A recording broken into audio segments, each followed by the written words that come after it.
It's pretty simple if you think about it. To control the population, you have to control the people messaging the population. Some of these stars have 20, 30 million followers. That's more followers than CNN, Fox, ABC, NBC. These people have to be controlled. They can't just go off a message and start saying whatever they want to say. They have to be somewhat reined in. They have to be controlled, or they do not get the platform to have the voice that they have.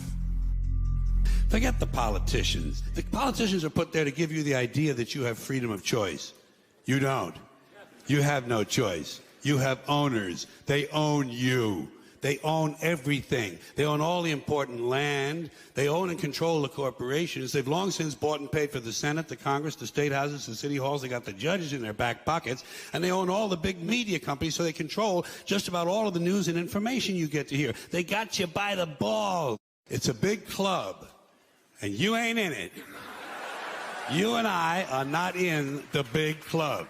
By the way, it's the same big club they used to beat you over the head with all day long, when they tell you what to believe. All day long, beating you over the head in their media, telling you what to believe, what to think, and what to buy.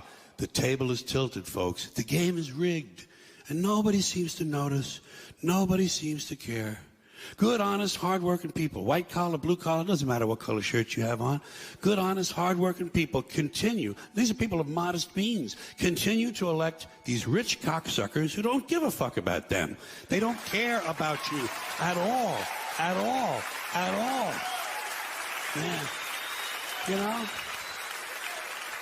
And nobody seems to notice, nobody seems to care. That's what the owners count on, the fact that Americans will probably remain willfully ignorant because the owners of this country know the truth.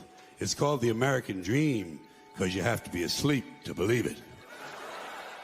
If you stop for a second and you just look at the bigger picture and you check out for a minute and you kind of compare the ancient times to today, well, back then they had like, what, demigods and gods? They were like Achilles, Hercules, Apollo, Mercury.